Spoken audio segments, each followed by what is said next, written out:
Wild Animal Society by Theo von Cezar. Chapter 1. Background. Nietzsche, the good, aging Samaritan Katanga lion, leader of a pride of 50, searched for a patch of shade where he could lie down while the sun was fiercely burning. The parched land had not seen more than a few drops of rain in 3 months, the heat harsher than any he had ever known. On this day, the 20-year-old lion wished to be far from Salome, his longtime companion, and from the rest of his pride. He craved solitude, time to think, to reflect on life, on memories, and on what the future might bring. It was time for change.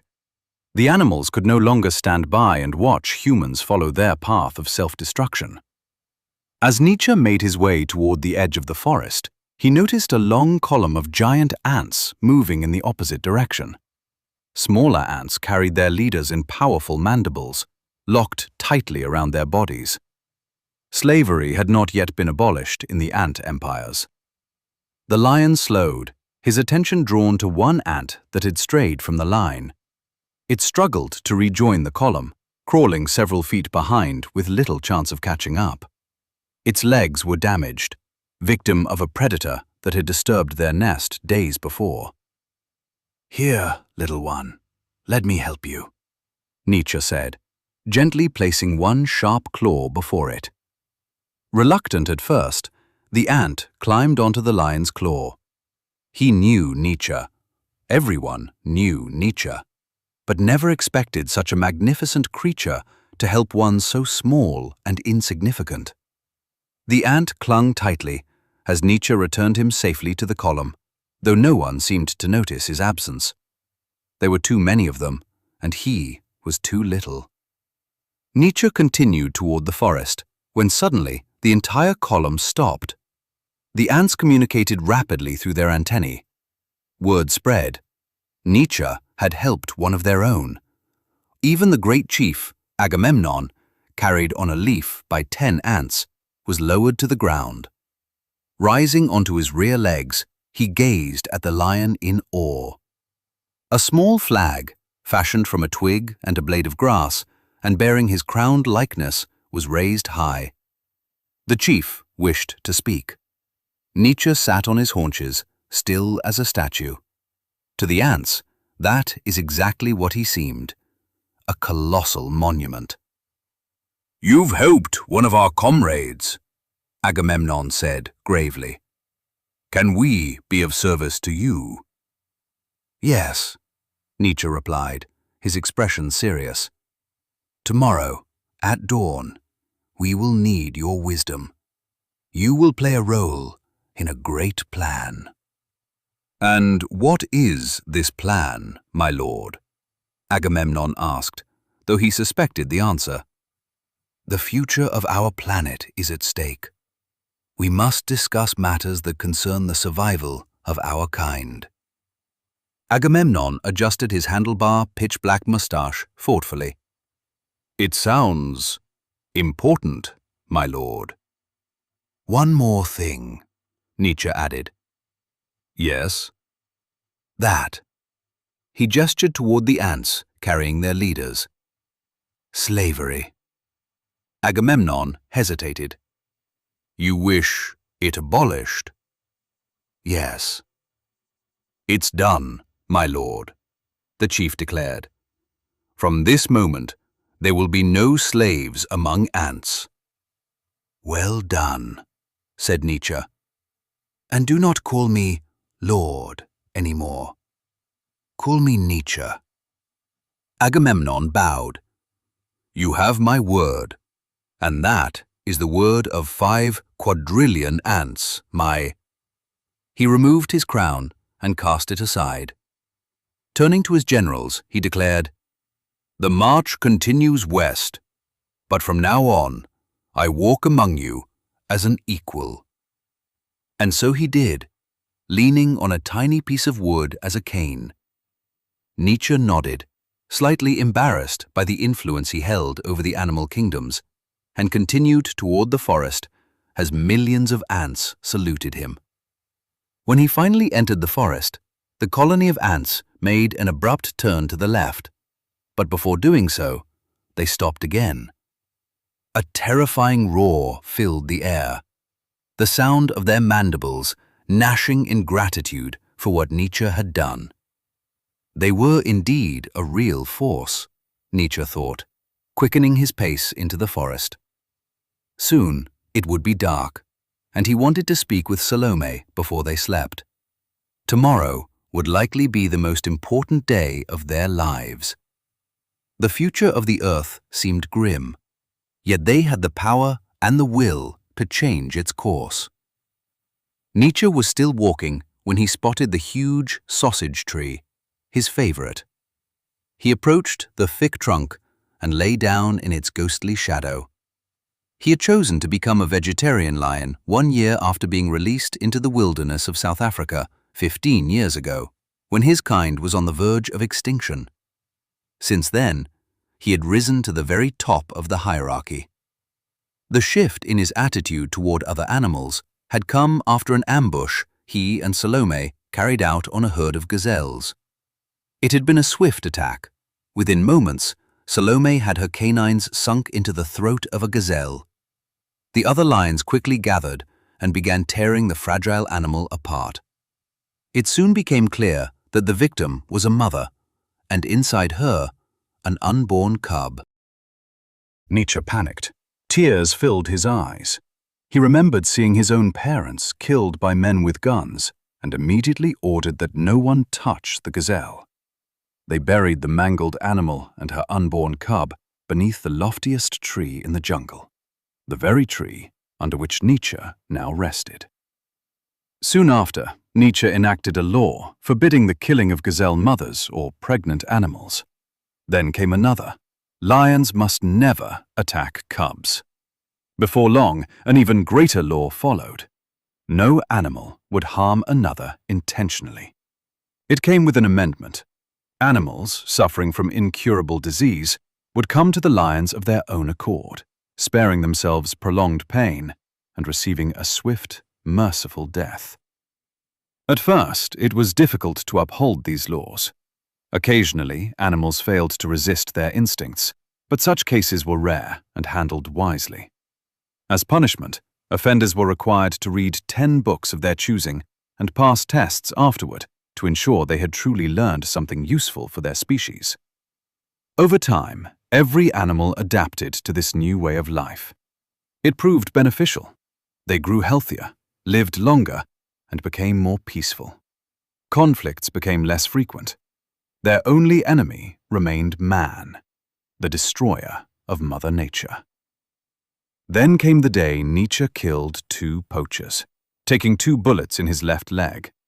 For that act, and for his wisdom, he became the most respected animal in the African savanna. Even animals in captivity knew of the place where all creatures lived in harmony. It was called the Wild Animal Society. Nietzsche had not fought another lion in 15 years. As a young adult, he had been fierce, but now he led through wisdom. When he was elected king, not only by lions but by all animals, there was no dissent. Even the buffalo supported him. By the age of 20, his mane entirely white, Nietzsche had fathered 50 cubs. His slogan was, "Less is wiser." He understood that his species would never return to its former numbers before humans had acquired weapons. Nietzsche's power lay in his words. Many rivals abandoned conflict the moment he spoke. His words were his weapons, sharp as swords when needed. There were whispers, mostly behind his back, that he should step down because of his age. Yet no lion dared challenge him openly. When Kant, a 10-year-old lion, once provoked him over Salome, Nietzsche chose dialogue over violence. "What would you gain if you won?" he asked. "Glory? Others would soon seek that same glory. Happiness exists only in the moment. Remember that, my friend." Kant immediately relented, and the two became close companions, often seen deep in philosophical discussion. As Nietzsche sat on the mossy ground, lost in memories, A large fruit, apparently the last, fell from the sausage tree, along with a python. "Ouch! Damn! I think I bit my lip," cried the 6-foot snake as it slithered toward the trunk. Only then did he notice Nietzsche, who smiled. Bruno, the python, was an old friend. "I'm sorry, my lord, for disturbing you," Bruno said, approaching. "I know your thoughts are important to all of us." "No problem, my friend," Nietzsche replied. "I can return to them later. Tomorrow may be the most important day of our lives." "I received your message, my lord, and I have some questions, if I may ask them," said Bruno, king of all snakes in the world. "Go on, don't be shy," Nietzsche said, stretching his mouth wide. Despite his age, his canines still looked fierce. "Why are we snakes so despised by humans, more than almost any other creature in the world? Perhaps rats have it slightly worse, and yet, is it because we tempted the first man into sin in the Holy Garden?" Nietzsche assumed his familiar pose of wisdom. He sat on his haunches, both forepaws planted firmly on the mossy ground. "I would say it comes mostly from fear," he replied. "It is all about perception. Ugliness does not exist, but most humans do not understand that. Question everything, my friend, and an answer will eventually come to you." "Well, I suppose the thought of a snake creeping over someone is unsettling. We have no arms or legs, but we feel comfortable in our skins. And we are decent enough creatures when left alone. Why does the Book of Man say that we embody evil itself?" Bruno's head hovered close to Nietzsche's. "Let me ask you this," Nietzsche said. "Do you believe in God?" I do not know what to say. I think I'm an agnostic. I do not deny the existence of God, but at the same time, I do not obey God. Agnosticism is for chickens. Either you believe in a divine being or you do not. There is no true middle ground. Of course, there is black and white, and there is grey. But when it comes to matters as important as God, there is one way or the other. Do you believe in God or not? It's very simple. Are you an atheist or a religious snake? Bruno avoided the question. Instead, he asked, "Do you believe in God?" "I do not believe in a personal God," Nietzsche replied, "although I do believe that God lies within each of us. God is our free will. God is the absolute. I think humans invented a personal God, not us. What has their God done for us animals anyway? Many of us have perished at the hands of man. Where was their God when that happened? Where are the dinosaurs now? We are at the mercy of the mighty universe and of Mother Nature, and often at the mercy of people who think they can control nature.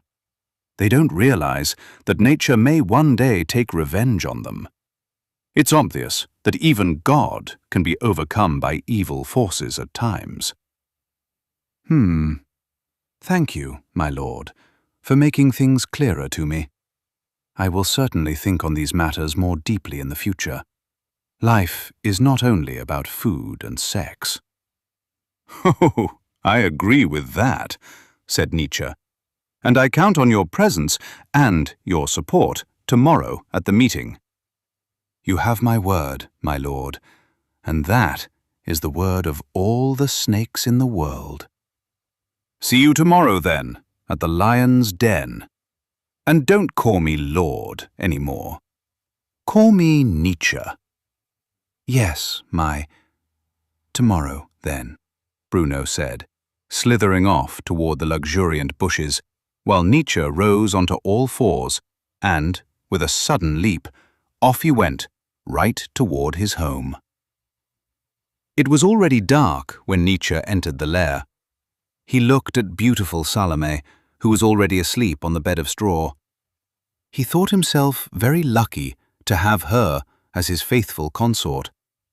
There were only 3 pieces of furniture in the lair: a stool, a desk, and a wardrobe where Nietzsche kept his royal pelisse and his crown of twigs, which he wore only to special meetings.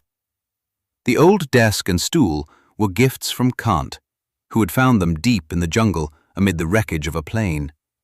A portrait of Friedrich Nietzsche, the famous human philosopher, hung on one wall of the den, a portrait the lion simply adored. Bruno had given it to him after finding it deep in the jungle inside a rusty coffer, along with a pile of books. Among them were Thus Spoke Zarathustra, The Metamorphosis, and 1984. These were the lion's favorite books. He had read each of them about 50 times, and they always lay close at hand on his desk. The books were in poor condition, their page corners curled from frequent use and repeated lending. Kant, also an avid reader, had read each of them about 30 times. Salome had read them 5 times, and the other members of the Pride only once. Nietzsche never regretted lending out his books. Wisdom had to be shared. Alongside those 3 favorites were numerous dictionaries of different languages. Nietzsche himself knew about 20 in all, which had been given to him as gifts by various animals.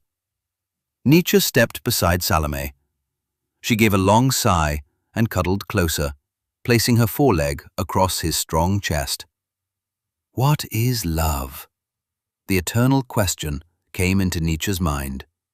Obviously, he cared for Salome, and she cared for him. The passion was still there. They indulged in wild sex from time to time, but it was not as it had once been.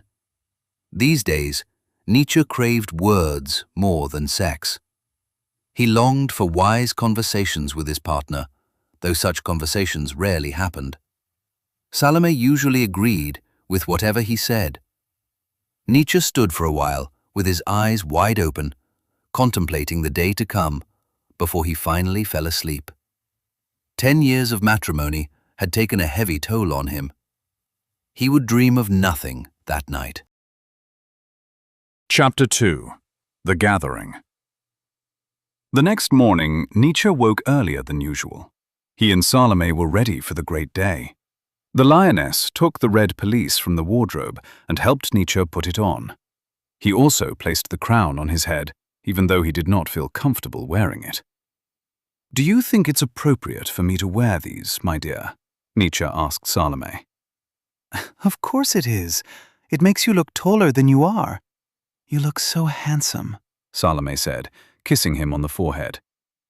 Although Nietzsche thought otherwise, he kept the pelisse and crown on. It was not yet time to take them off. It was 6:25 a.m., and the sun was about to rise. Accompanied by Salome, Nietzsche stepped out of their lair and climbed the knoll on which the stone thrones stood. They sat down and gazed at the sky. It was a fierce red, almost blending with the sun-baked ground. An unusual energy filled the oppressively warm air. Something big was about to happen. Or perhaps something terrible. Only time would tell. Nietzsche sat on the larger throne, with Salome to his right. Kant, who had just arrived at the stone platform, stood to Nietzsche's left. They were surrounded by the other lions of the Pride, 50 in all, with more still to come. Word had been sent to lions throughout the world to attend the meeting, though not many of them remained now. All the lions present were silent. From where they stood, they had a clear view for 20 miles to the east, north, and south. Behind them, the jungle stretched 10 miles westward. When the sun finally cast its first rays across the sky, the lions saw a small dot in the eastern skies and heard a faint sound coming from the south.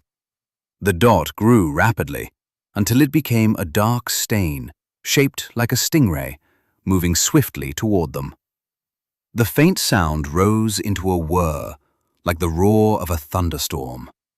Though the sun shone brightly, the sky grew darker and darker the black stain larger and larger.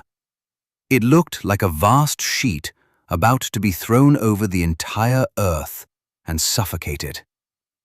As it approached, one could see that it was an immense multitude of birds covering the sky. There were millions of them, all converging on a single point: the lion's den. The infernal sound made by the birds mingled with the rumble coming from the south, where the ground itself seemed to tremble. 6 miles away, a herd of about 100,000 African buffalo charged furiously toward the lion's den, leaving behind a massive cloud of dust as their heavy hooves pounded the dry earth. Their chief was the great Epicurus, the one Nietzsche had once saved from a fierce lion attack when they were young, before the decree forbidding animals to harm one another intentionally had been enacted. The buffalo were not alone in their impetuous rush. Around their horns, snakes clung in tight coils, driven into ecstasy by the heat and tremor of the ground beneath the buffalo's pounding hooves, as if warrior blood itself flowed through their veins. For a moment, and not without reason, they imagined themselves with legs and arms, carrying long Celtic spears and bronze shields in newly grown hands. At that moment, Bruno, chief of all snakes, into Epicurus's large ear, "Can you make your herd run faster? This is the most important day of our lives. Every second matters, for our future, for planet Earth itself." No problem. Hold tight, my friend," said Epicurus, and with a short growl, he quickened his pace. The entire herd accelerated. Before long, the rush had become a mad gallop. Bruno clung tighter than before, yet his tail slipped from the chief buffalo's horns and waved in the air, along with all the other snakes' tails, making it look as though the buffalo were carrying flags above their massive horns. "There they are," Nietzsche said, the moment he spotted the herd in the distance.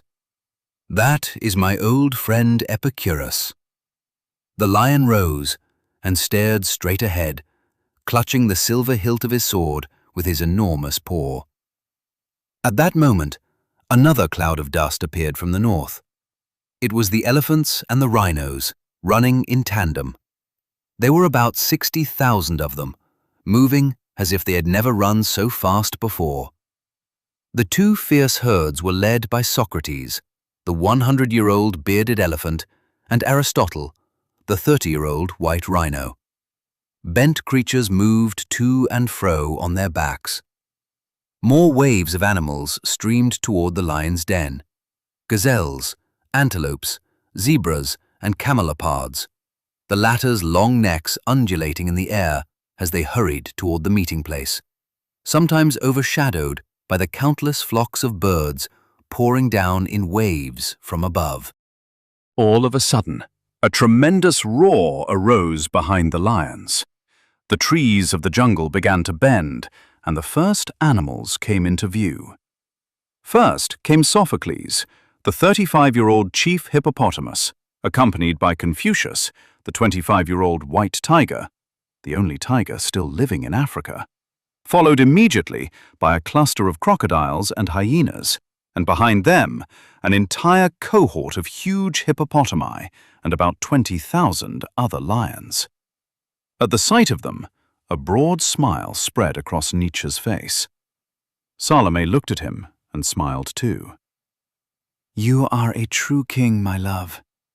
The greatest king the earth has ever seen," she said, and placed her pawn on Nietzsche's forearm. "No, I'm not a king. I'm a philosopher," Nietzsche said. Taking off his red pelisse and crown, he handed them, along with the silver sword, to Salome and Kant. "There is no need for these things anymore. Words can be more powerful than any sword that cuts through bone, even if words can also be a curse. I will greet my friends in the simplest manner possible. There should be no ruler among the animals. That is true, my love, Salome said tearfully. She placed the police and crown on the ground. A great excitement immediately appeared on the other lions' faces.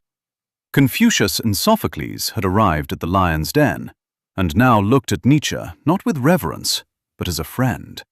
And this delighted the lion immensely. Could he have wished for anything more? It was true friendship. No kingdom in the world could ever buy it. A huge flock of birds had already alighted on the ground, while others landed on the backs of the largest mammals. More animals continued to pour toward the lion's den, where a new sign bearing the inscription, "The Wild Animal Society," had been posted, replacing the old one that had begun to decay. The lettering was done in silver. In the front ranks stood the smaller animals, who had come in the greatest numbers after the ants. Since not all of them could occupy places before the larger animals, many had found room between the bigger creatures' legs. Every animal was careful not to step on the ant trail, which stretched for miles and miles. The ants had begun their march long before the others, and everyone present held them in deep respect. "Live fast and die young" was written on an enormous banner unfurled before the young calves, occupying the front ranks of the antelopes. The mongooses, with their queen Hypatia, stood right at the front, all of them on their hind legs, whispering to one another while waiting for the discussion to begin. They were all there: rhinos, elephants, hippos, giraffes, chimpanzees, who, like the gorillas, had traveled on the elephants' backs, and even a small group of orangutans, who had escaped captivity and traveled clandestinely on ships, crossing seas and oceans to reach the great meeting. This was not something to be missed. It was an event that happened only once on planet Earth. Everyone was there, except those who had perished long ago. The dinosaurs, the dodo birds, the passenger pigeons, the great auk, the Tasmanian tiger. All these creatures, and many others except the dinosaurs, had died at the hands of humans, often sacrificed for trade. Suddenly, two majestic elephants stepped forward and knelt, allowing 4 huge boxes to be removed from their sides by no fewer than 40 chimpanzees. Inside 2 of the boxes were a pair of enormous subwoofers and several microphone stands, which the chimps set before the crowd. From the 3rd box, they pulled out an amplifier, and from the 4th, a solar power system. After everything was set up, one chimp began testing the microphones. "Animal, animal," he said into one. A shrill burst of feedback followed, startling some of the birds, who took flight into the sky before quickly returning once they realized what it was. Meanwhile, a group of other chimps had begun making faces and whooping, hands pressed to their heads and cheeks. They seemed to be laughing, though inwardly they were dead serious. "Animal, animal," the chimp said again into the microphone. This time, the sound came through crystal clear. "I presume all of us are present?" said Nietzsche, stepping up to the stand and preparing to address the crowd. "Wait, I cannot see Agamemnon." The lion swept his eyes across the front ranks. "I'm here, at your disposal," came a deep voice from the vulture's ranks. "I must admit, it is much easier to travel by air on the backs of our friends, the vultures." "Ha ha ha ha. You old bugger. You are one remarkable ant." Nietzsche grinned at Agamemnon. Then, after a short silence in which he surveyed the vast masses of animals, he began to address the crowd. "The greatest day of our age has come, my friends. The day of wisdom. The day when man, hypothetically speaking, stands face to face with the animal." There has been only one moment in the history of our Earth when animals and humans shared the same purpose: the building of the Great Pyramids. To this day, the human mind cannot fully comprehend how those monuments were raised. It was we, my friends, who helped them erect those colossal structures. The mighty universe alone knows how much the animals labored for that achievement. But once that goal was fulfilled, the bond was broken. It was then that the true divide between humans and animals took shape. Man sought dominion over the earth and over us as slaves. From that moment on, trust was lost. It was also a time when we, the animals, still believed in God. And so, through greed and the thirst for power, the clock of time was turned toward minus infinite. But now, our moment has come. It is time to turn that switch again toward plus infinite, toward reconciliation. Humans and animals must once again stand on equal ground. We will speak our thoughts aloud and show them what kind of force we are. Bless you all, my friends. In the universe, we trust. And now, I invite Socrates to speak. Cheers rose from the crowd as Socrates, the great elephant, approached the stand in slow, deliberate steps, his tusks gleaming, his ears moving with quiet authority. Wrong and right. Is it not simple enough? He began. We know more than they know we know. Knowledge? Yes, much of it can be gathered from books. But the deeper kind, the kind that shapes judgment, comes from experience. It is not easy to be an animal, and even less so a philosopher.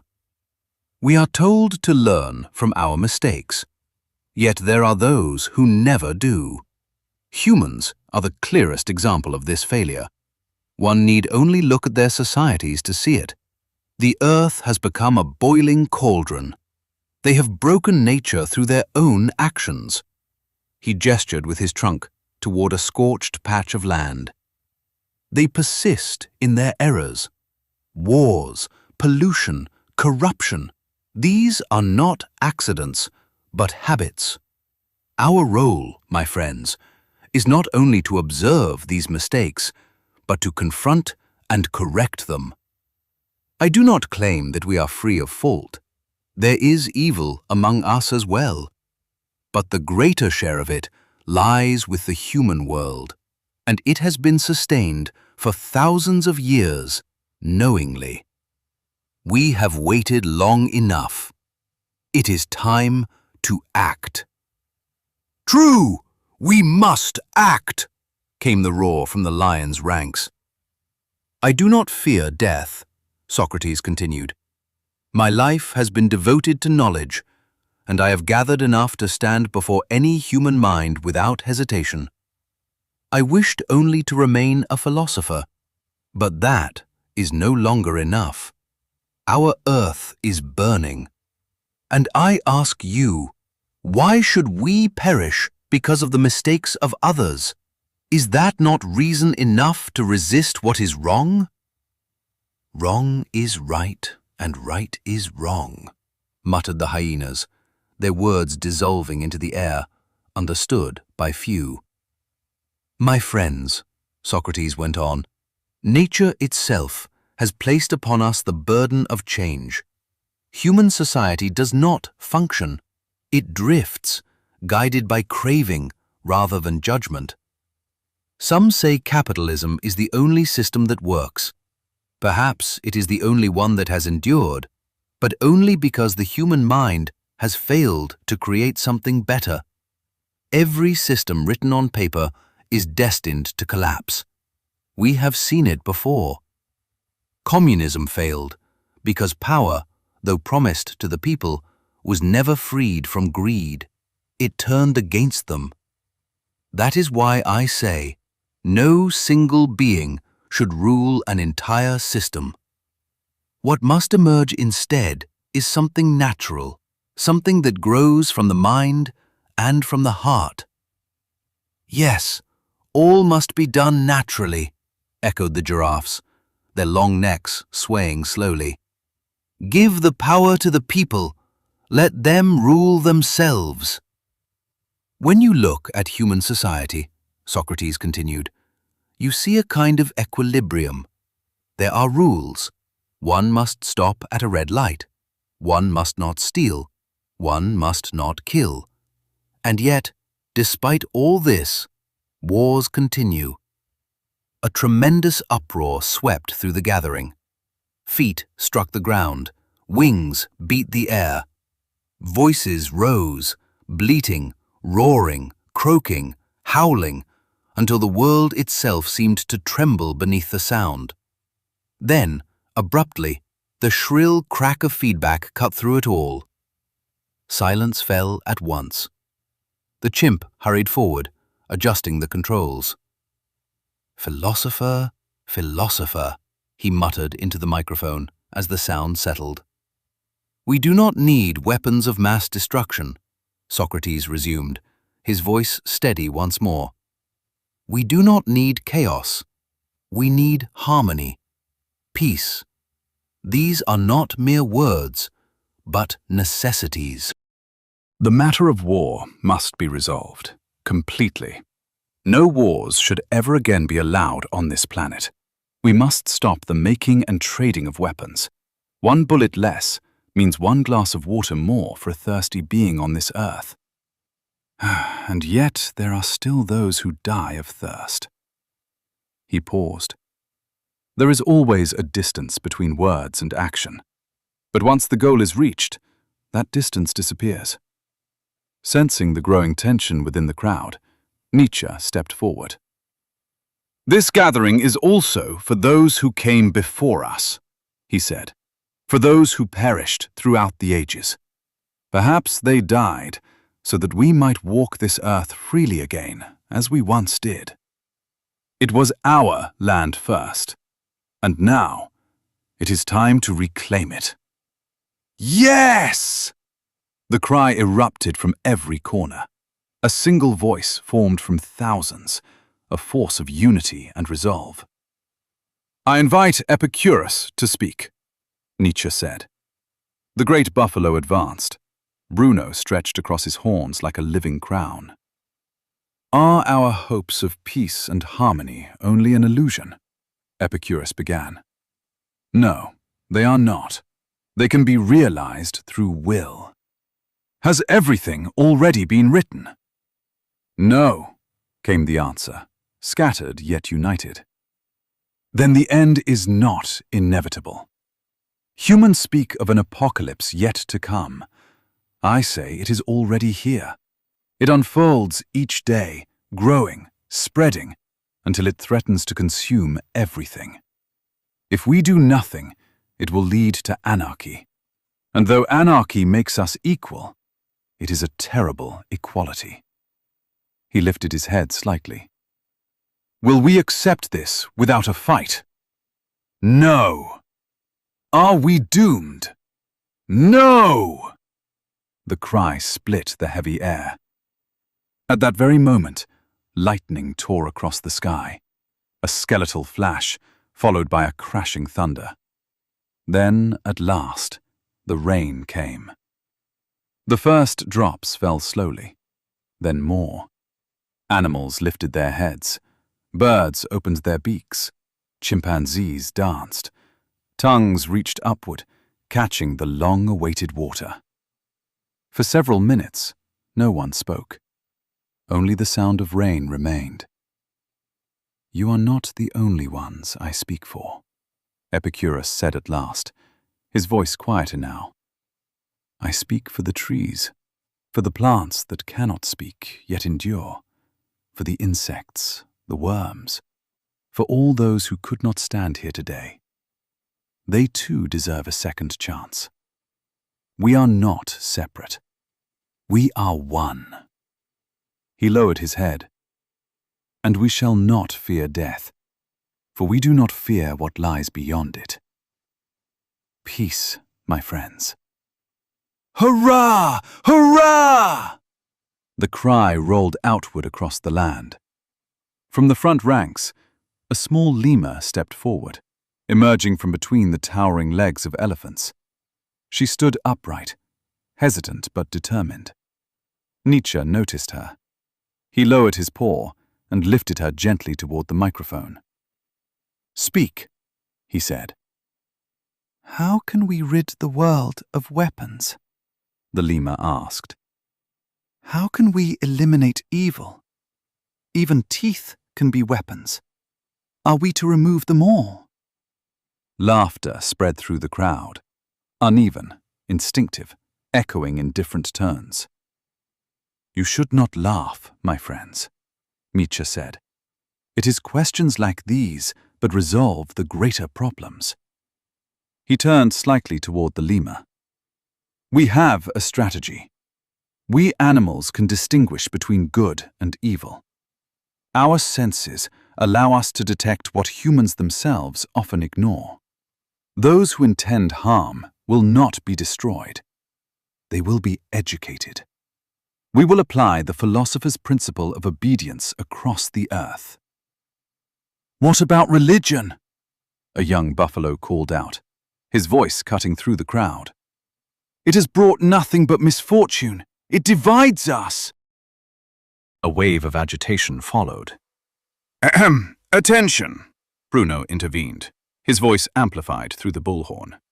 "This is not a debate about religion. Let us not lose ourselves in it. Our concern is survival. We live under the constant threat of destruction. There are weapons capable of annihilating this planet many times over. Imagine what happens when such power falls into the hands of evil, or consider that it already has." Nietzsche nodded. "Our friend Bruno is right. Why should belief be put to a vote?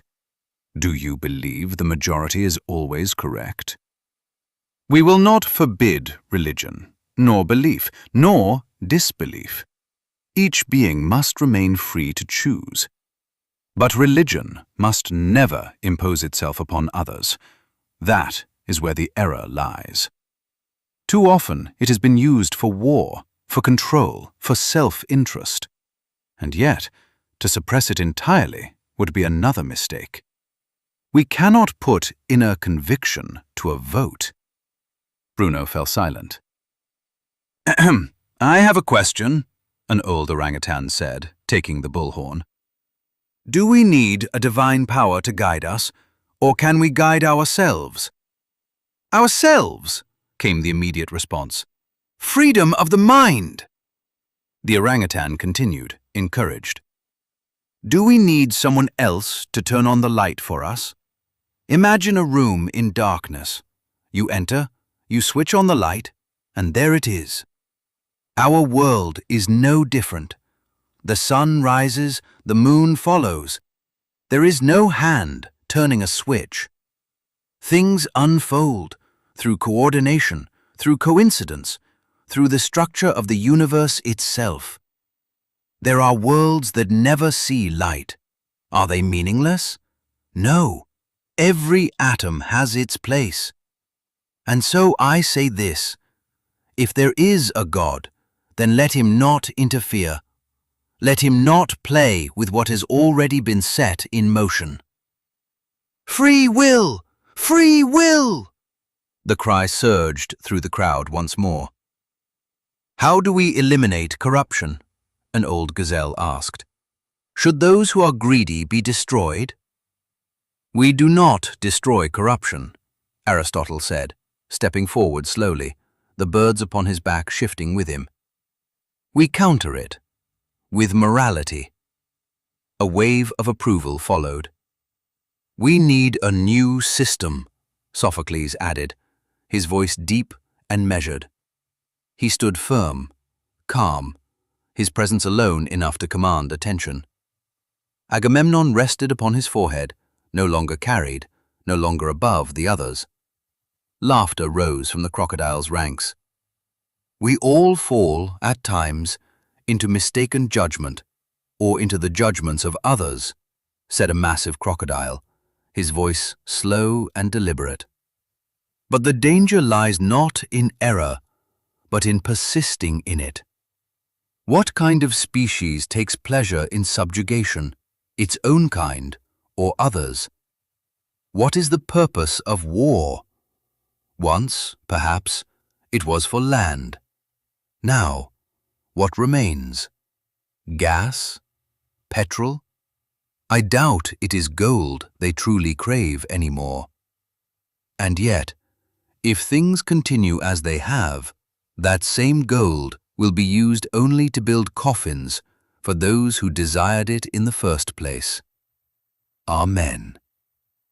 The essence of life does not lie in the accumulation of things, said Confucius, stepping forward with measured grace. It lies in the knowledge we gather. The mind was not made to carry the weight of luxury. Look at those who live in palaces worth millions. Are they content? It takes a certain blindness to live in abundance while others starve. All my life I have observed. That is how I have learned. Those who study life may become scientists. Those who study both life and death may become something more. Reality is one. Imagination completes it. There is no such thing as fate, Sophocles said calmly. He lifted one leg. I do this because I choose to. Then, without hesitation, he moved toward Bruno and kissed the python's head. Bruno blinked. Well, that is new. A ripple of laughter passed through the crowd. That, Sophocles said, returning to his place, is freedom. The crowd responded, wings beating, limbs striking the ground, a rising storm of approval. The megaphone was lowered toward Agamemnon. The ant touched it with his antennae, then spoke. I can smell freedom, he said, and it is sweet. Laughter followed, then cheers. All my life I have been a warrior, Agamemnon continued. I have fought countless battles, most of them against my own kind. But that was before the laws. War is not strength. It is failure. Words, true words, are what will prevent our collapse. Our destiny is not written. We will show humans how they should have lived upon this earth. We are guided by nature, not by gods. I have become a free thinker, and for that, I thank you, Nietzsche. He bowed. The only real battle is the one within oneself. Peace. He paused briefly. And one more thing. Slavery has been abolished among the ants. Nietzsche inclined his head slightly. The crowd erupted once more. Hypatia was lifted toward the stand by a great gorilla, her small form steady despite the height. I do not speak only for women, she said. There is evil among women, as there is among all beings. I speak for all, for humans especially, for that is where the imbalance lies. We are equal in our right to choose, yet there are still places where that right does not exist. Women bought as property, women forbidden to act freely. This is not tradition. It is ignorance. I stand for understanding, for dignity, for freedom of choice, not as privilege, but as necessity. Perfection lives only in the mind. Happiness is fragile, but it must not be denied. I stand for peace. She raised two small fingers. Victory. The animals fell silent, not from uncertainty, but from recognition. Aristotle stepped forward again and addressed the gathering with a calm, steady voice. I am pleased to have lived long enough to see this day, to stand here among you. There is nothing that satisfies me more than being in the presence of my fellow philosophers, gathered to shape the principles of our world. I have dreamed of this moment since I was young, and now it has come.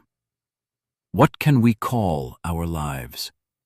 Not even a speck of dust in the vastness of the universe. Life cannot be lived in advance, nor in reverse. It can be lived only once. And yet something seems to follow us. Call it destiny, if you wish. Something that pushes us forward and does not allow us to turn back. What we face now is not because of us, the animals, but because of those who have led humanity astray. As for our Earth, perhaps a certain God truly has played dice with the universe.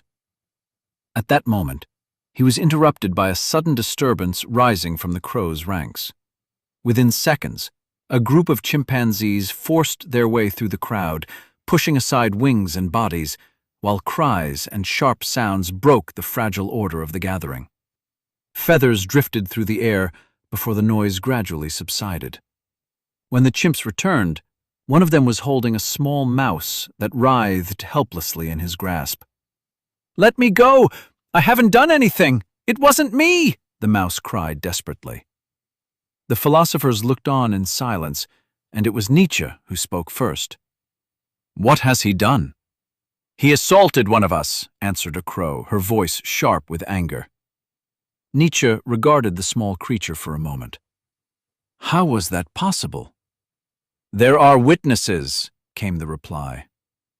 A murmur spread across the assembly, growing rapidly into a wave of agitation. "Kill him!" several voices called out. "Make an example of him." "Make him read Animal Farm," suggested an old coyote.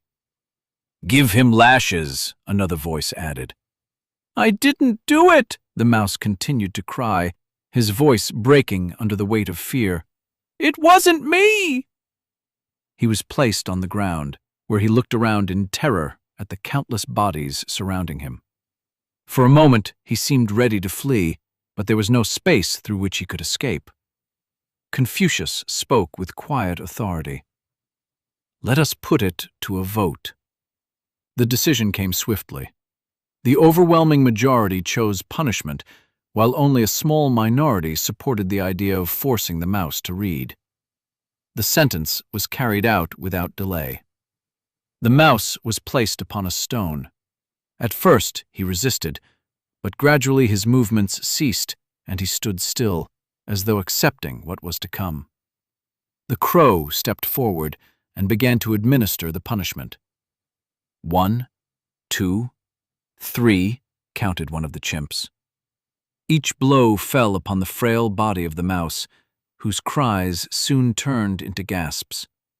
His small frame convulsed, then stiffened, and after a few desperate attempts to draw breath, he collapsed and lay motionless. He was dead. A heavy silence settled over the gathering. It was broken by a small voice from within the crowd. "That is quite a philosophy, my friends," said a raccoon. "We have killed one of our own. We are no different from the humans." The words spread quickly, and unease took hold among the animals. "Let us go home," said a buffalo. "We do not need this. We have families to return to." Others began to follow, and soon groups of animals started to withdraw, some turning toward the west, while birds lifted into the air and disappeared toward the horizon. The unity that had filled the gathering moments before began to fracture. Nietzsche stepped forward and raised his voice. "Everything happens for a reason," he said. Gradually the movement slowed. "What has happened here is a tragedy," he continued, "and it is also a lesson." Why did the minority choose learning and the majority choose punishment? Because the majority is not always right, my friends. He paused, allowing the words to settle. We have answered what we believed to be evil with evil, he went on. And in doing so, we have stood on the same ground we claim to reject. If he had been made to read, he might have learned. Others might have learned. He might have lived, and one day given something back to our society. We must be better than what we oppose. Otherwise, we become it. Evil demands that we commit evil in return, and by doing so, we stand on evil's side. Anyone is free to go home, if that is what you wish. But we must not forget our main problem. Why are we here? Because of humans. Because we are threatened every day by humans. Instead of living in peace and harmony on planet Earth, humans trade guns and wage wars, keeping the flame of evil alive each day. Therefore, I propose this. Murderers, corrupt politicians, serial killers, rapists, jihadists. Make them all obey freedom by serving other people's creeds. Is this thought mere utopia? Remember, man is not only our enemy, man is also a mammal.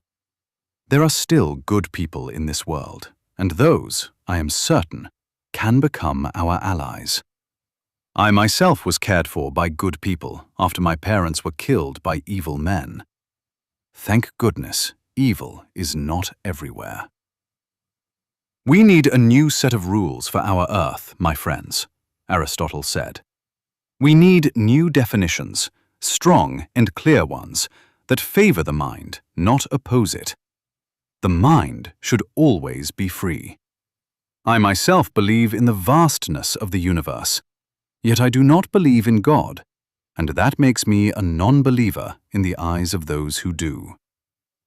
We should have the right to do as we please, so long as our fate does not interfere with the creeds of others, Nietzsche said. Fate should remain a private matter. When I pray to the universe, I do so alone, after dark, when the night is full of stars. Looking at the human species, Aristotle continued, I can say that their world has become a stage of tragic comedy. Perhaps it has always been so. I myself have lived in peace and harmony with the other animals, and birds have been my greatest friends. I have never intentionally killed another creature of the earth, and I have always avoided stepping on ants, bugs, and other small beings. In fact, they always warned me when they were near. And I have always dreamed, my friends. I have dreamed of a world in which all animals live in peace and harmony with humans. And now I ask you this. Is life chance or mere dice?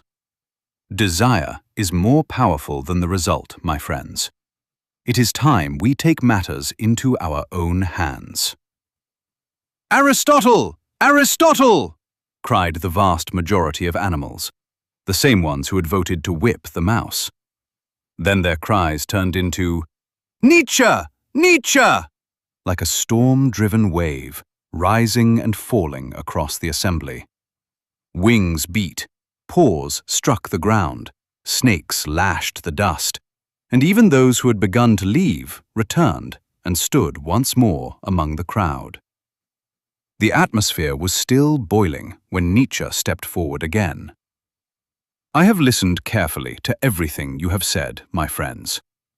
The clock is ticking, and it is ticking in reverse. Most human beings look at us as though we were stupid creatures, incapable of thought. They do not know what we are truly capable of. We can act according to reason when needed, and that is exactly what we are going to do to prevent the destruction of our planet. Humans are not aware that we can speak their language if necessary. We were once the first in rank upon this earth. Look at us now. We stand on the verge of another extinction, for the universe's sake. Why should the humanoids be the ones to rule the earth? They are a mammal species, just as many of us are. We will teach them how to rule this world. They have thought us weak, but they do not understand that the dynamic of our minds is universal. Even a tiny ant can become a fierce opponent when the mind comes into play. We will act on the principle that the weakest is the strongest. We do not need absolute rulers. We need unity. Yet, despite everything that has happened, we will not eliminate man from the plan. There will be one nation under one sky. We will reunite with our brothers, the domestic animals, once again. Does everyone agree? Yes, came the answer at once. And now, many of you have probably read the book called Animal Farm. It is that great book which stands at the foundation of our plan and serves as the basis for our future. For those of you who do not know it, it tells of an animal rebellion, a rebellion against man. This book, my friends, inspires our present actions and therefore our future. Wisdom! Wisdom! The animals shouted in a rhythmic chant. Still, what is happening now in our world is different from what happened then. The scale is different. Every animal on Earth will play a part. And for those who have never heard the anthem, let me speak the words. Nietzsche began reciting, "Beasts of Iceland, beasts of Scotland, beasts of every land and—" But before he could continue, the animals joined in at once, their voices rising into a vast, blended chorus. "Ahem," he interrupted, coughing lightly into the microphone. "I was only warming you up, my friends. Unlike the domestic animals' anthem, ours is addressed to both animals and people. There is no need to sing it. Many of you have no ear for music. Fortunately, it may be spoken as a poem." And he began, "Animals of our earth, animals of the entire universe, future generations of a dawn about to come, turn our present sorrows into the brightest star that will be the future of all the animals. Freely again. Not a single creature of the earth should suffer from famine or thirst. We are the present and the future of our descendants. Make the humans friends, not enemies, my friends, for we are not alone in the greatest battle for the saving of the earth. Freely again. People of the earth, people of the mighty universe, stop the violence, stop the genocides. Wake up at once before it is too late. Get rid of the atomic bombs and all the guns. Eliminate the roots of evil by letting morality guide you toward the brightest sky, toward peace of mind. Freely again. We, the animals, ask you, stop the wars at once. Live in harmony and peace. Eliminate greed. Live your life with dignity and pride. In the universe we trust. We shall walk freely again. Freely again. We will move only forward, my friends. Always forward, even if that sometimes means running backward. Is this merely a utopia? No! The animals shouted in unison, and they began reciting the anthem again, as if it were a prayer, each in its own voice, yet somehow united. When Nietzsche resumed speaking, the crowd was in delirium. "And now, our principles," he said. The first principle. All dwellers of the earth have the right to be free.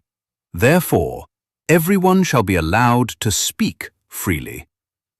The second principle. No being shall ever starve again. Where will the resources come from, you may ask? from the vast quantities of good food thrown away every day, my friends. That alone could feed the entire population of the earth, and the vast sums spent on manufacturing weapons will be redirected to this attainable goal. The third principle: equality among all creatures of the earth. The fourth principle: no slaves shall ever be allowed. No one will work for another being's wealth beyond what the law permits, and that shall be no more than 5 hours per day. The fifth principle: no wars shall be allowed on planet Earth, and therefore no firearms. The sixth principle: no absolute leadership shall ever be allowed. The seventh principle: no one shall ever harm another being intentionally.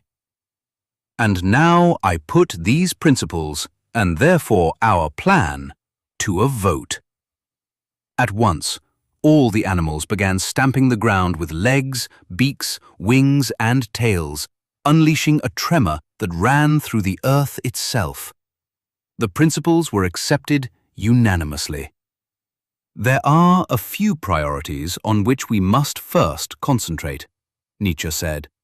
Can you imagine that there are still people on Earth who live beneath absolute dictatorships? Those are the ones we must liberate first. Humans are slow in reorganizing their own chaos. It is time we show them how. What about criminal extremist organizations? Socrates asked. We cannot allow them to prey on innocent people any longer. That will be a difficult task, Nietzsche replied, since we must not kill. Our words must be our weapons. Let's go get them! Let's bite their asses off! Shouted a young elephant, rising on his hind legs. We will act wisely, not like barbarians, Nietzsche said. You must understand, this is not an attack against human beings. It is an act of liberation for our brothers, and a reverent act for Mother Nature. We have been divided for too long. Still, we must bear no grudge against humans, despite the atrocities of the past. The past is past. The present is what stands before us. We will build our future together, even if we must build it from scratch. These principles will come fully into effect on the first day after evil has been disarmed, after every firearm in human possession has been confiscated and destroyed. Hooray! Hooray! The animals cried in unison. Leaflets containing the 7 principles and the universal anthem were distributed, carried in great boxes on the elephants' backs. These were to be delivered to humans. Everyone was to learn them by heart. Otherwise, Article 1, the first article of the new moral code, would be applied. The offender would read Animal Farm aloud 10 times before 10 different groups. At last, the time came for departure. The smaller animals moved first, the larger ones following behind, all marching toward the sunset. Then they split apart, each group speeding toward its appointed corner of the earth. The elephants became a cloud of dust, then the rhinoceroses, then the long rivers of smaller animals. Soon, they were only a line beneath the horizon, a shadow, a fading point, until the sun sank beyond the scorched desert. They were past now, or present, or perhaps future. Every animal knew the role and task it was about to carry out. For unlike the human mind, the animals' minds were interconnected through instinct, through heightened senses, through forces not yet understood. Each knew the thoughts of the others. They could act with perfect coordination. Unity, that was the word on every animal's tongue. when a small yet striking light, like a wandering watchlight, glided across the starry sky, Nietzsche paused and followed it with his gaze. For a moment, he thought it might be the universe itself responding to the movement of the animals. Time, it seemed, had become insignificant. Chapter 3. The Takeover. The attacks would take place in a single day, striking with the force of a fragmentation torpedo. They would sweep across the planet, from the Pacific to the Atlantic, from the South Pole to the North Pole. The result was staggering. In less than 24 hours, the wild animals achieved full supremacy over the Earth. The ants, able to slip almost anywhere unnoticed, at least until they gathered by the billions in a single place, were the first thrown into battle. Their task was to mislead the enemy and create havoc. Led by Agamemnon himself and his generals, 5 quadrillion ants moved with extraordinary precision, aided by swarms of bees and wasps. No one could withstand the stings of 100 bees at once. Their first targets were the terrorist organizations. The ants slipped beneath their clothes and began biting, spreading chaos and panic, while dogs, who had pledged their support to Nietzsche, guarded the exits, often accompanied by lions, crocodiles, and other fierce animals. Throughout the first assault, the snakes, 10 assigned to every building, kept watch over those inside, ensuring obedience. People were paralyzed with fear as black mambas and king cobras slithered across the floors. Millions of rats had also joined the cause, just as they had in the past. Their mere presence in vast swarms was enough to make humans hesitate before taking action. Meanwhile, chimpanzees and bears had been given the difficult task of seizing weapons. Thus, the first mission was accomplished without significant losses on either side. Another crucial stage in the seizure of the Earth was the paralysis of air traffic. All planes already in the sky were forced to land, and those on the ground were kept there. The snakes, having slipped unnoticed into passengers' luggage, carried out this otherwise simple operation. Inside every control tower, a lion and a bear stood watch over the personnel, ensuring that all aircraft were brought safely to the ground without panic. Then the animals moved to the next stage of their plan: the confiscation of all weapons, from armies and from civilians still carrying them. The seizure of weapons from the largest armies on Earth took place with surprisingly little resistance. After reading the leaflets, even the most stubborn generals ordered their soldiers to surrender their firearms and most sophisticated weapons to the animals. But when it came to civilians, there were casualties, especially in North America, where some zealous gun owners barricaded themselves inside their homes and began firing wildly at the approaching animals, shouting, "Get the hell off my property!" They had no understanding of what was happening. They were soon subdued. Small bugs and worms had already entered their homes through the drains. From there, they crept into ears, noses, and other openings, driving the defenders into panic and horror until they dropped their weapons and swore never to touch a gun again. Isolated gunfire echoed across the world. No one fully understood the situation. Animals behaving like humans, speaking, walking upright, making gestures, acting with an unsettling intelligence. But once the leaflets were read, once the 7 principles were understood, the shooting stopped. Most people stood still, dumbfounded, watching the animals move freely among them. What they did not know was that everything had been planned in advance. Somewhere in Austria, a country on the verge of economic collapse, a crowd watched in open-mouthed astonishment as 5 giraffes and several orangutans were freed from a zoo and made their way toward a bank. They were led by a troop of loud-mouthed baboons, carrying a list of demands. One of them was clear: Loans were to be granted at an interest rate of no more than 3.5%. A large poster was pasted onto the front window. Children seemed to understand more than anyone else. Some had already befriended the animals and now asked simple questions of the wisest among them. "Why did people put you in cages?" one child asked a tiger.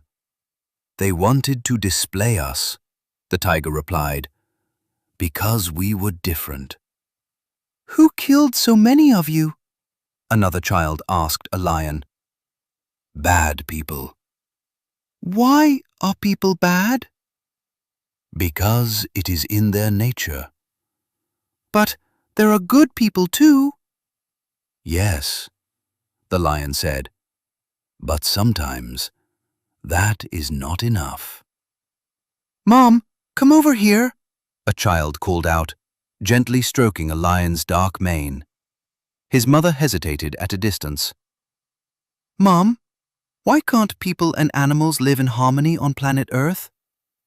She approached slowly. "Because we are very different," she said. "But look, I can talk to him. He is my friend."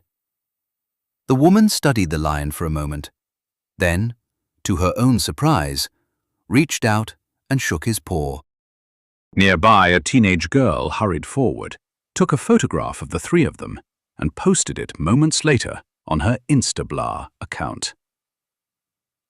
Moscow, Russia.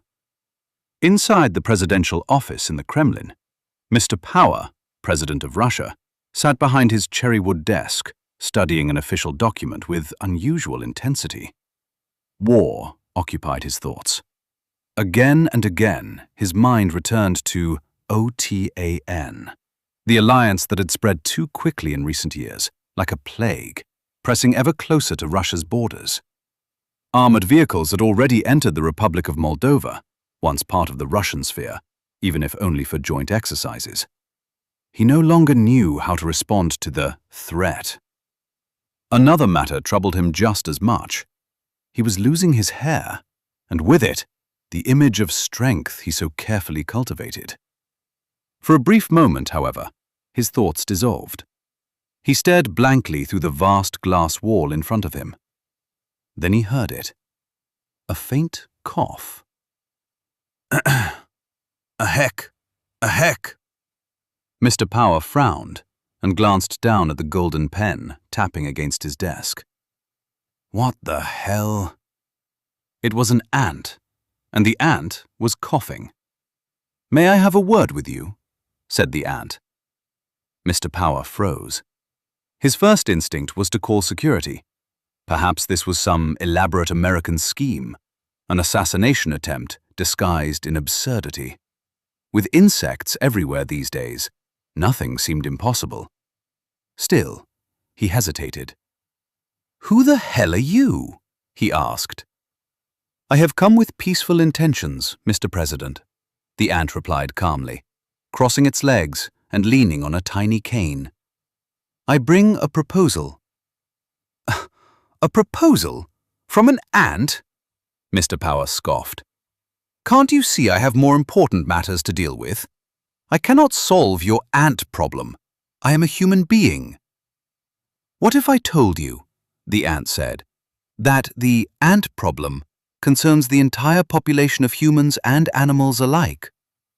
Mr. Power's hand moved toward the security button. "What kind of nonsense is this? Who sent you? The Americans? I'm calling security." "I would advise against that," the ant replied. "There are more than 1 billion ants inside your ventilation system, awaiting my signal. All I need do is cough 3 times. A heck, a heck. "Stop!" Mr. Power shouted, rising abruptly. "Stop it!" "Relax, Mr. Power," said Agamemnon, "and sign the non-aggression pact. No human shall intentionally harm another human or any animal." He paused. "Imagine 1 billion ants biting you at once. I doubt you would enjoy the experience." And there are approximately 1 million bees outside, awaiting instructions. Mr. Power sat down slowly. Is this a threat? Not at all, the ant replied.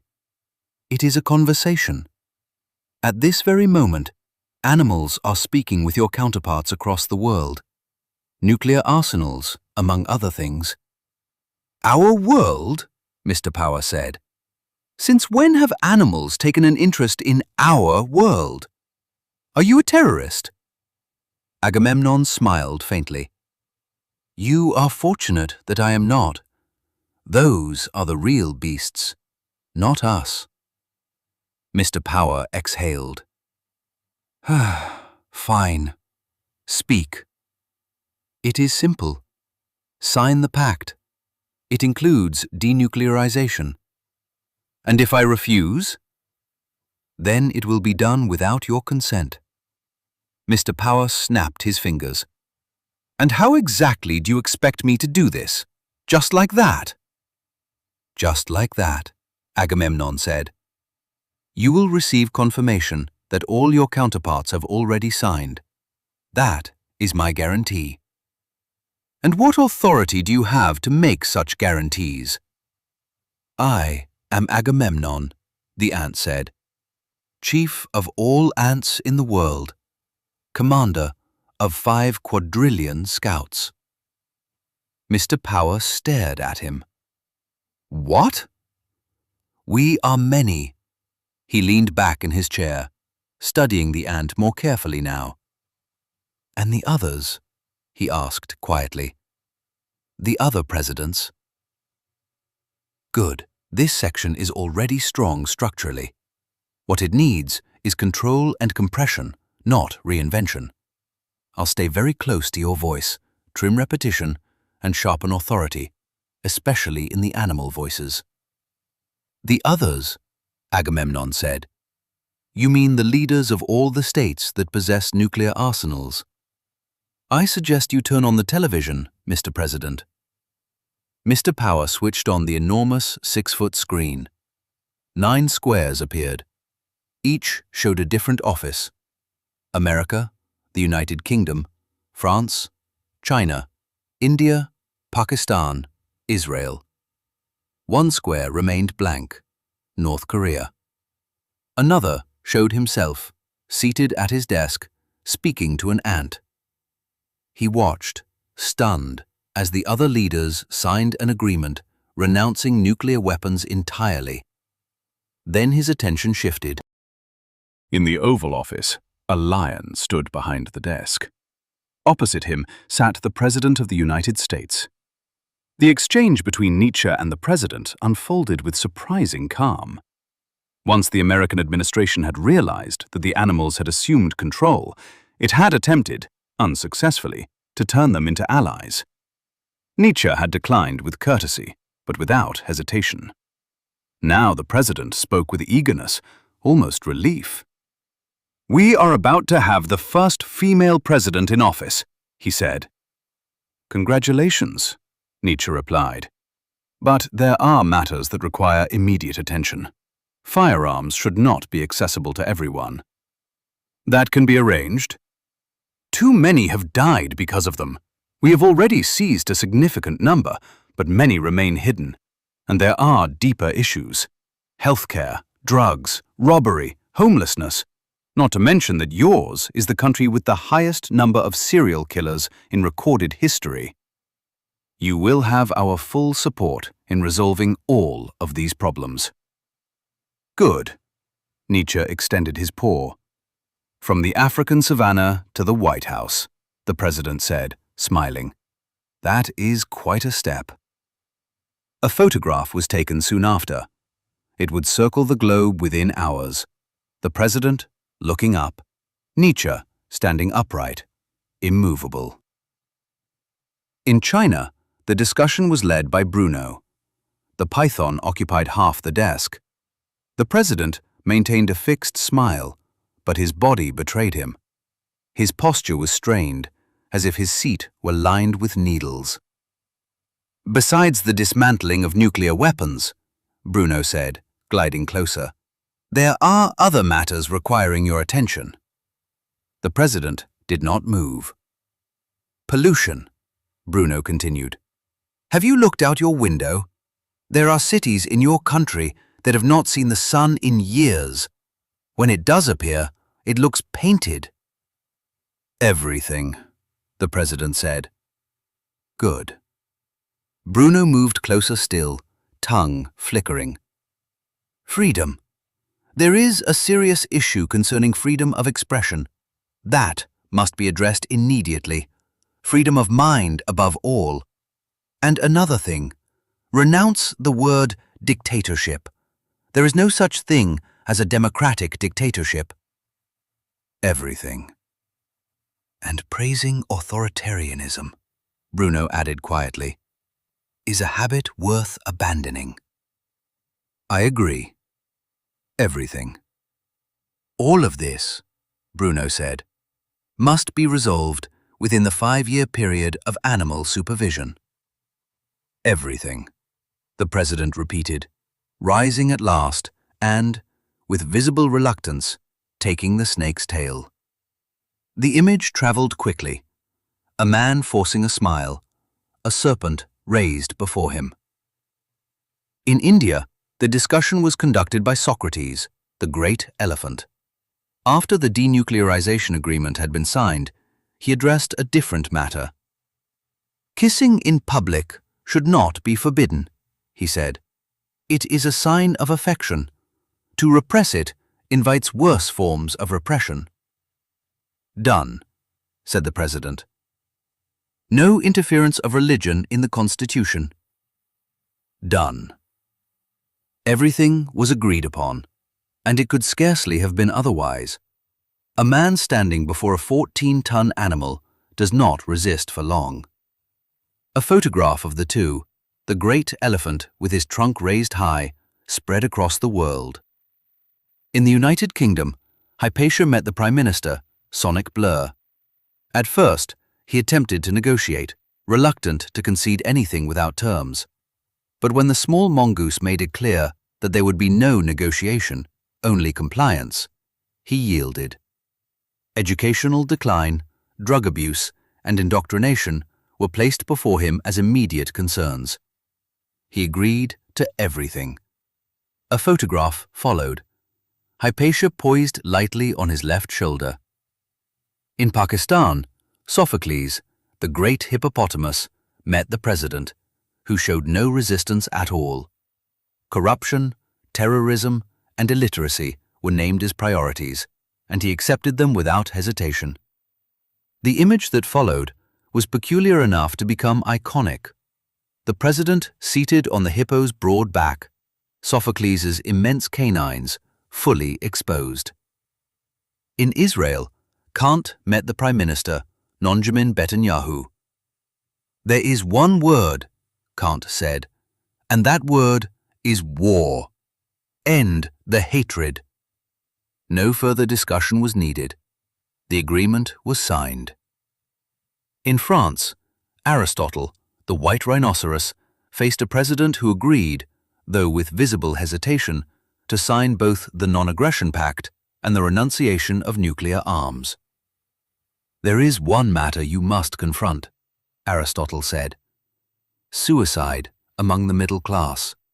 You must address it." "Done," the president replied. They stood for the customary photograph, Aristotle's tail swaying slowly behind him. One by one, every leader of every state possessing weapons of mass destruction signed the agreement. All except one. Mick. He refused. When Epicurus came to speak with him, he answered not with reason, but with defiance. "Power," he said. "I will be a dead man and still alive. I'm a true ruler. I can rule everywhere, even in the realm of death." The bees ensured that he would not. It had not been part of Nietzsche's design. It was the only killing that occurred after the animals had set their plan into motion. Astonished by what he had just witnessed on the screen, Mr. Power asked, "Where is Mick?" You mean the dictator of North Korea? He is dead. Agamemnon replied calmly. It was his choice. He did not act wisely. The bees carried out the sentence, and the rats ensured that no trace of him remained. Mr. Power shook his head. What a cruel fate the comrade had. That is no surprise, said the ant. He had it far easier than those he ordered, tortured, and killed. Mr. Power leaned back slightly, studying him. How was it possible for you, the animals, to devise such a plan? Through knowledge, Agamemnon said. As simple as that. Power is merely an extension of greed. Do you never feel its burden? He paused. As for the terrorists, there is no self-proclaimed Islamic State anymore. We have placed the jihadists in cages. An educational process will follow. It will be difficult, but not impossible. They will be taught to live differently, and they will be freed when they are capable of doing so. And now, he continued, a question, if I may. Why these power games? President, then Prime Minister, then President again. Is it only thirst for power, or something else? Mr. Power allowed himself a faint smile. You want the truth? It's just a game. When I was a child, I dreamed of becoming president and remaining so for as long as possible. I also dreamed of living in a palace. In the end, it all comes down to that. Childhood dreams. He paused. And your advice? I suggest you step away, Agamemnon said, before it's too late. You do not wish to become a dictator. Do not stand in future elections. Be a proud man and allow others, better men perhaps, to take your place. I believe you can still be a good man. Mr. Power looked away for a moment. I will think about it. One more thing, Agamemnon added. There will be a probationary period of 5 years. During that time, the world will be governed jointly, animals and humans, under the principles of the philosopher animals. We will observe. Mr. Power stared at him. His mouth slowly fell open. Unbelievable. How did you even imagine such a thing? Pyongyang, North Korea, earlier that day. The news spread quickly. After Mick's death, his generals threw themselves from the Ministry of War building, while those who did not chose instead to disappear into the crowds. For a time, however, the city did not react. The people continued to pay homage to the dead leader, even when a group of lions, buffalo, and elephants, accompanied by other animals, among them a camel bird, a beaver, and a jaguar, entered the television studios and made the announcement that North Korea had been freed from evil, that the despot was dead, and that they could finally reunite with their brothers in the South. The people did not believe it. Some thought it a joke, others a test meant to verify their obedience and their faith in the supreme leader. Many still shed tears for him. Even when 4 chimpanzees appeared, carrying a vast portrait of Mick, and threw it into the garbage, doubt remained. Some were convinced it was nothing more than a staged performance, perhaps even that these were humans disguised as animals. Only gradually did the truth begin to take hold, and when it did, the people stood motionless for hours, as though deprived of all thought. They could not believe what had happened, nor could they understand what freedom was. And yet, as millions of leaflets bearing the animals' anthem and the 7 principles began to fall from the sky, released from helicopters and small planes, the idea of liberation slowly entered their minds. Then came the laughter. At first uncertain, almost hesitant, it soon grew uncontrollable, spreading from one to another until it seized the entire crowd. Tears followed, and laughter and weeping became indistinguishable, as though the nation itself had broken under the weight of realization. More astonishing still was the understanding that it had not been humans who had freed them, but animals. At the border between North and South Korea, an extraordinary scene unfolded. People from both sides climbed the fences, some falling only to rise again, helping one another onto rope ladders, while others crawled beneath the walls through passages dug long before by those who had once tried to escape. The newly liberated did not care about the blood flowing from their wounds. When they finally stood face to face, it took a moment before they embraced, for the first time in decades. And it seemed as though that embrace would never end, as if time itself had paused to allow it. Behind them stood a long line of elephants, guarding their newly found freedom. At once, they raised their trunks, filling the air with a sound so powerful that it seemed to carry across the land itself. A sound that could only be understood as the voice of freedom. Above the crowd, stretched out by 100 young gazelles, a banner could be read by all. Where people had failed, the animals ceded. Mosul, Iraq. Around the same time, Abd al-Aziz refused any dialogue. When the animals sent an ambassador of peace bearing a simple message, hand over the guns and begin following the 7 principles, he answered with contempt, declaring that the animals would all be shot. The buffalo who had volunteered for the mission was killed without hesitation. He had gone, knowing the risk, having said only that he had nothing left to lose and that he would go. His final gallop led him not toward battle, but toward death. Abd al-Aziz tore the leaflet apart, placed the pieces into his mouth, and chewed them slowly before spitting the remnants onto the buffalo's body. Around him, the others laughed. They spat as well, then set the body on fire. Some began to circle the burning corpse, raising their weapons and shouting, while others fired into the air, aiming even at a passing swarm of swallows that had nothing to do with the animal's cause. At a distance of 4 miles, the animal forces stood in silence. Elephants, bears, rhinoceroses, wolves, tigers, hunting leopards, and packs of stray dogs, gathered in numbers greater than had ever been seen for such a purpose. It was the largest force assigned to so small a territory, and yet each of them was prepared to defend the principles with his life if necessary. Still, the first movement would not come from them, but from above and from below. The animals understood what they were facing.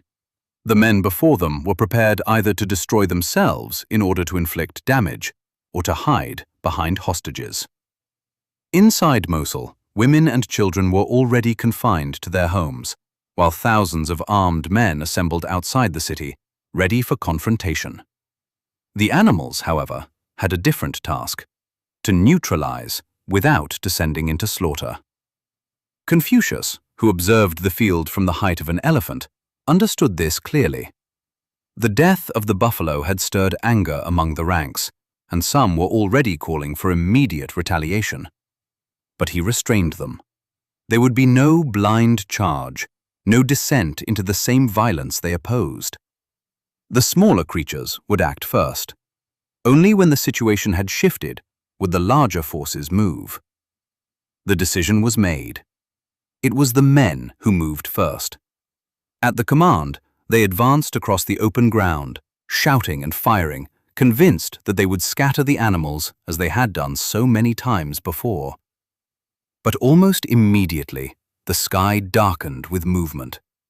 Swarms of insects descended from every direction, striking without warning. Bees led the assault, overwhelming the attackers, forcing them to drop their weapons and break formation within minutes. When they attempted to flee, vultures descended, obstructing their escape and driving them back into disarray. Only then did the signal pass. The animals advanced. The hunting leopards were first, closing the distance with astonishing speed. Behind them came the bears, enclosing what remained of the formation, followed by the tigers, the rhinoceroses, and finally the elephants, whose advance ended all resistance in the open field. At the same time, wolves and stray dogs moved into the city, while ants and bees infiltrated the houses where hostages were held, overwhelming the armed men within and releasing those who had been trapped. The operation ended as swiftly as it had begun. It was the final confrontation with what the animals had come to call evil, before the principles were to be enforced across the earth. There were losses. A small number among the larger animals had fallen, victims of explosions they could not prevent. But the greatest losses were among the smallest. Ants died in vast numbers as they carried out their task within the houses, crushed underfoot as they moved where no other creature could have gone. Yet by the time it was over, the outcome was no longer in doubt. The world had already begun to change. Chapter 4. The Aftermath. It was a beautiful spring day in South Africa, the sun shining in all its golden splendor. The 5-year probationary period, during which humans and animals had governed the world together under the supervision of the philosopher animals, had come to an end. There were no absolute rulers on Earth anymore. The new order functioned according to the 7 principles, grounded in the shared knowledge and wisdom of all beings. By then, every child had access to a telescope through which to observe the stars at night, and no being would ever again die of thirst or hunger. Wars had ceased, and animals and humans now lived in harmony. Corruption, the lust for power, dictatorship, all these belonged to the past, surviving only as words in dictionaries or as distant facts in history books. The old lion walked slowly along Nietzsche Boulevard, reflecting on all that had been achieved. Around him, the world moved in quiet order. 2 lions, dressed in elegant suits, carrying folders as they made their way to work. A giraffe mother and her calf, waiting patiently at a crossing for the light to change. His thoughts turned to the buffalo, who now taught mathematics and astronomy to human children, and to the humans who taught philosophy in schools for animals. No one interfered in the affairs of another. Each being lived within the limits of its own freedom and within the respect owed to others. On that day, the planetarium hall was filled to capacity with animals and humans alike, while thousands more waited outside for Nietzsche to appear. He was to receive the Wild Animal Prize First Class. This time, however, he would appear alone. Salome had died 2 weeks earlier. Her last wish had been to be cremated, and Nietzsche had carried it out himself, scattering her ashes over the African savanna.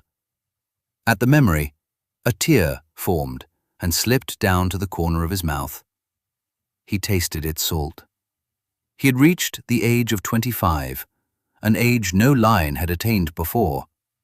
He could feel death approaching, not with fear, but with a certain clarity.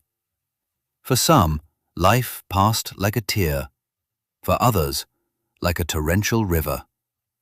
When Nietzsche was invited onto the podium in the planetarium hall, the entire audience fell silent.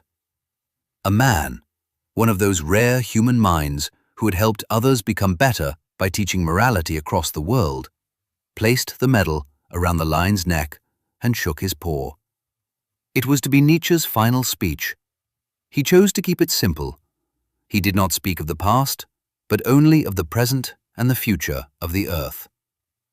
Stay on this path, my friends. It is the path of harmony and peace. Together, we can always overcome evil.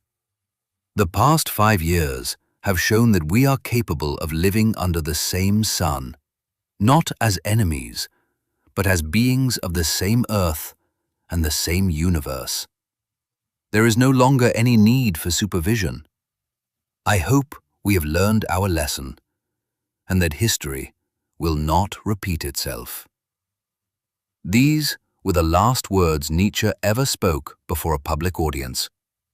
When he was offered a spacious electric limousine with a human chauffeur dressed in white, he declined and chose to walk instead. He moved slowly through Liberty Park, along an alley that passed between the graveyards of the fallen, those who had given their lives in the struggle against evil. The monuments stood like silent guardians of freedom and non-violence. On one of them was engraved the name Kant. It belonged to his friend, the philosopher who had fought bravely and died in one of the great battles. As Nietzsche looked at the engraved portrait, another tear formed and slipped down his face. He continued walking, absorbed in thought, when a sound reached him from the right. A faint hiss, almost like that of a snake. "Oh no," he murmured. Without realizing it, he had entered the district known as Homo sapiens, the place where the zoo for humans had been established. He now stood before a glass enclosure. Inside, a man with long hair and dark glasses stared back at him. An intercom allowed communication between them, and on the glass a sign had been affixed. "Serial killer." "May I ask you a question?"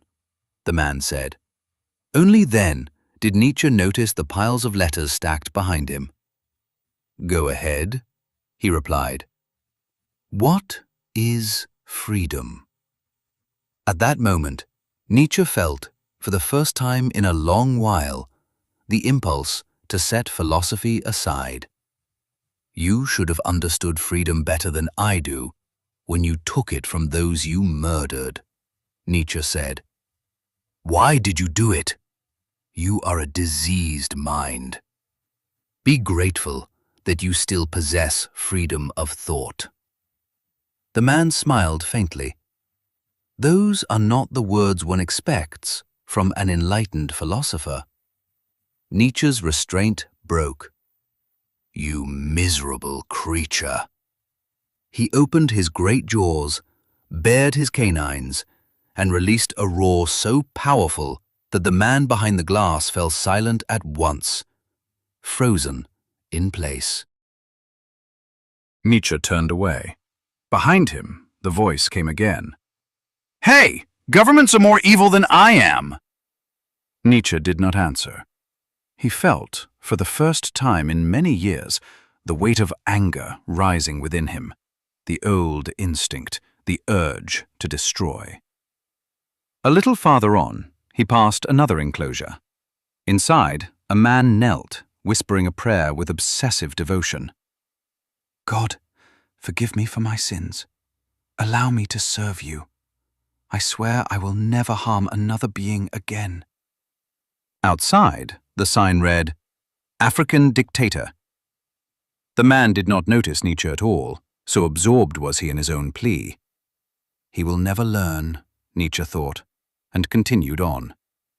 At the next enclosure, another sign, "Terrorist." Inside sat a man wrapped in rags, surrounded by toys. In his hands, he held a plastic weapon. When he saw Nietzsche, he raised it and mimed firing. "Taka taka, gotcha." He narrowed his eyes. "I know you. You and your animals took everything from us. I will avenge my kind." There was nothing left in him but distortion. Nietzsche bared his teeth once more. The man recoiled, stumbling backward into the pile of plastic weapons. What a sick mind, Nietzsche thought. He turned away. He chose not to see any more. The presence of such minds weighed heavily upon him, and on that day he wished only for solitude, for a return to himself, to thought, to silence. At last he reached the bench he had noticed earlier and sat down slowly. His dream had been fulfilled, and it had been the dream of all the animals. Before him stood a commemorative stone. He read the words engraved upon it: "The Animal and Human Society." He closed his eyes. In the darkness behind them, the sky appeared, vast and silent, and within it Written in faint, glimmering stars, he saw the words, Wild Animal Society. They formed the outline of a lion, like a distant galaxy suspended in the universe. Perhaps that is what it would be called, he thought, the Wild Animal Society Galaxy. And then, gently, without resistance, he returned to where all things begin and end, to the stars.